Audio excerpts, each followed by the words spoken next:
జై వీరబ్రహ్మ జై గోవిందమాంబ జై. నేను మీ కృష్ణమాచార్య శ్రీ బ్రహ్మపదం. 2026 సంవత్సరం మే మాసం కన్యా రాశి వారి యొక్క రాశిఫలం. శివాయ బ్రహ్మణే నమ, వీరబ్రహ్మేంద్ర స్వామినే నమో నమ. వచ్చినటువంటి ఫలితం 5. ఇది బుధుడికి సంబంధించినటువంటి ఫలితం. కన్యా రాశికి రాస్యాధిపతి కూడా బుధుడే. బుద్ధికారకుడైనటువంటి బుధుడు విశేషించి రవితో కలుస్తున్నటువంటి సందర్భం ఒక విపరీతమైనటువంటి రాజయోగానికి కారణమయ్యేటువంటి అంశం. ఎంతో కాలంగా ఆలస్యమవుతున్నటువంటి పనులు పూర్తవటంతో పాటుగా తండ్రి గారి యొక్క అనుగ్రహంతో మీ పూర్వీకులకు సంబంధించినటువంటి వ్యక్తుల యొక్క అనుగ్రహం లేదా కుటుంబానికి సంబంధించిన పెద్దల యొక్క ఆశస్సులు అనుగ్రహం లేదా వాళ్ళ యొక్క చేయూత వల్ల మీ జీవితంలో మీ కెరియర్లో ఒక ముఖ్యమైన విజయాన్ని మీరు సాధించబోతున్నారు. ఆర్థికంగా బాగుంది, యుగదాయకంగా ఉంది, సానుకూలవంతమైనటువంటి ఫలితాలు లభించే అవకాశం ఉంది. కొత్త ప్రాజెక్టుల కోసం మీరు చేసే ప్రయత్నాలు తప్పకుండా సఫలీకృతమవుతాయి, అనుకూలవంతమవుతాయి. యోగదాయకమైనటువంటి ప్రయోజనాలను మీరు తప్పకుండా పొందేటువంటి అవకాశం కూడా కనిపిస్తూ ఉంటుంది. ఏది ఏమైనప్పటికీ కూడా ఈ రాశికి సంబంధించినటువంటి వారికి కొంతకాలంగా తల్లిదండ్రుల నుంచి పూర్వీకుల నుంచి మద్దతు రావట్లేదనో, అనువంశికంగా మనకు రావాల్సినటువంటి ఆస్తిపాస్తుల విషయంలో ఏర్పడుతున్నటువంటి ఇబ్బందులను ఇవన్నీ కూడా తప్పకుండా తొలగిపోతాయి. యుగదాయకంగా ఉండేటువంటి అవకాశం తప్పకుండా లభిస్తుంది. కానీ మాసానికి మధ్యలో అంగారకుడు కుజుడు అష్టమ స్థానంలో ప్రవేశం వల్ల ఏవైనా ఇబ్బందులు కలిగేటువంటి అవకాశం ఉంది. ఆరోగ్యపరమైనటువంటి అంశాల పట్ల తస్మాత్ జాగ్రత్త. ఆర్థికపరమైనటువంటి అంశాల్లో కూడా కొన్ని చిన్న చిన్న ఇబ్బందులు ఏర్పడవచ్చు. ఆరోగ్యం పట్ల జాగ్రత్తగా లేకపోవటం వల్ల దీర్ఘకాలికంగా ఉన్నటువంటి ఒక అనారోగ్యం తీవ్రతరంగా మిమ్మల్ని ఇబ్బంది కలిగించవచ్చు. ఇది శస్త్రచికిత్సలకు కూడా దారితీసే అవకాశం ఉంటుంది. వాహన సంబంధమైనటువంటి అంశాల్లో సెల్ఫ్ డ్రైవింగ్ విషయంలో మాత్రం చాలా జాగ్రత్తగా ఉండాలి. ప్రత్యేకించి పెద్దల యొక్క అనుకూలత కనిపిస్తుంది, కానీ అంటే వాళ్ళ యొక్క భాగస్వామ్యం వల్ల వాళ్ళ యొక్క ఆశస్సులతో మీరు చాలా ఉన్నతమైన స్థితికి మీరు వెళతారు. కానీ ఈ మాసంలో కనిపిస్తున్న మరో ఇబ్బందికరమైన స్థితి తల్లిదండ్రులు, పూర్వీకులు, కుటుంబానికి సంబంధించిన యజమాని స్థానంలో ఉన్న వాళ్ళకి ఆరోగ్యం ఇబ్బంది అవ్వటం, లేదా కొంతమంది పెద్దలకు సంబంధించిన పితృకార్యాల్లో, ధార్మిక కార్యక్రమాల్లో మనం పాల్గొనవలసిన పరిస్థితి వస్తుంది.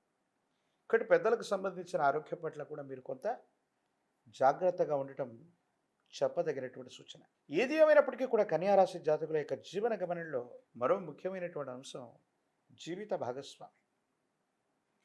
ఉద్యోగం వల్లనో వ్యాపారం వల్లనో జీవిత భాగస్వామికి కొంతకాలం మీరు దూరంగా ఉండవలసి వస్తుంది. అంటే కుటుంబానికి, జీవిత భాగస్వామికి మీ యొక్క దైనందిన జీవితంలో సమయాన్ని ఇవ్వలేకపోతున్నాం, వాళ్లతో సమయాన్ని గడపలేకపోతున్నాం, వాళ్ళ నుంచి ఏదో కారణంగా దూరంగా ఉండేటువంటి అవకాశం కనిపిస్తుంది. కాబట్టి మీ సమయాన్ని కాస్త సద్వినియోగం చేసుకుంటూ, సమన్వయం చేసుకుంటూ కుటుంబానికి లేదా జీవిత భాగస్వామికి కూడా సమయాన్ని ఇవ్వటం చెప్పదగినటువంటి సూచన. దైనందిన జీవితంలో యోగదాయకమైనటువంటి ఫలితాలు వచ్చే పరంపర ముందు ఉంది. అయినప్పటికీ కూడా గ్రహగతుల కారణంగా, అంటే కొన్ని గ్రహాలు ఈ మాసం మధ్యలో గోచారవశాత్తు ఉన్న స్థితిగతులను అనుసరించిన, ప్రశ్నాశాస్త్రాన్ని అనుసరించి వచ్చినటువంటి ఫలితాన్ని బట్టి చూసిన, ఎంతో కాలంగా ఎదురు చూస్తున్నటువంటి జీవిత లక్ష్యం నెరవేర్చుకునే అవకాశాలు మీ కళ్ళ ముందు కదలాడుతుంటాయి. బుధుడి యొక్క అనుకూలత కారణంగా, నవగ్రహాలకు అధిపతి అయినటువంటి సూర్య భగవానుడి యొక్క యోగదాయకమైన స్థితిగతుల కారణంగా తప్పకుండా రాజయోగం కలుగుతుంది. ఎంతో కాలంగా స్తబ్దుగా ఉన్నటువంటి మీరు ఒక్కసారి మీ దైనందిన జీవితంలో చాలా ఉన్నతమైన స్థితిగతులకు వెళ్ళగలిగిన పరిస్థితి తప్పకుండా గోచరిస్తుంది అనటంలో ఎటువంటి సందేహం కూడా లేదు. ఈ రాశిలో ఉన్నటువంటి రాజకీయ నాయకులకి అనుకోకుండానే పదవీ ప్రాప్తి లభిస్తుంది. అదృష్టం తోడవుతుంది. విద్యార్థులకి పోటీ పరీక్షల్లో ఉన్నతమైనటువంటి ఉత్తీర్ణతను, ఘనముల్ని పొందేటువంటి అవకాశం తప్పకుండా కనిపిస్తుంది. ప్రఖ్యాతి చెందినటువంటి కళాశాలలు, యూనివర్సిటీల్లో ప్రవేశం లభిస్తుంది. గ్రీన్ కార్డు కోసం చేసే ప్రయత్నాలు సఫలీకృతమవుతాయి. విదేశీ సంబంధమైనటువంటి వీసా తప్పకుండా లభించే అవకాశం ఉంది. వివాహం కానటువంటి స్త్రీ పురుషులకి చాలా యుగదాయకమైన కాలం. మరిన్ని సానుకూలవంతమైనటువంటి ప్రయోజనాలు పొందడానికి కానీ విశేషించి సుబ్రహ్మణ్యేశ్వర స్వరూపాన్ని ఆరాధన చేయండి. సుబ్రహ్మణ్యేశ్వర స్వామి వారి యొక్క కరావలంబన స్తోత్రాన్ని అనునిత్యం చదువుకోండి. శ్రీవల్లి దేవసేన సమేత సుబ్రహ్మణ్యేశ్వర స్వరూపాన్ని ఒక్కసారి ప్రాచీనమైనటువంటి క్షేత్రాన్ని సందర్శించేటువంటి ప్రయత్నం చేయండి. మహాకాలభైరవ వృక్షాన్ని మెళ్ళో ధరించండి. తీవ్రమైనటువంటి నరఘోష, నరదిష్టి, నరపీడల నుంచి తప్పకుండా నివారణ జరుగుతుంది.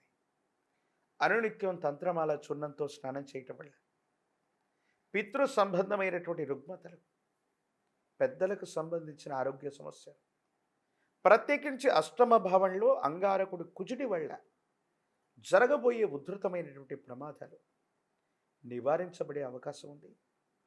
భావోద్వేగాలు నివారించబడుతూ ఉంటాయి.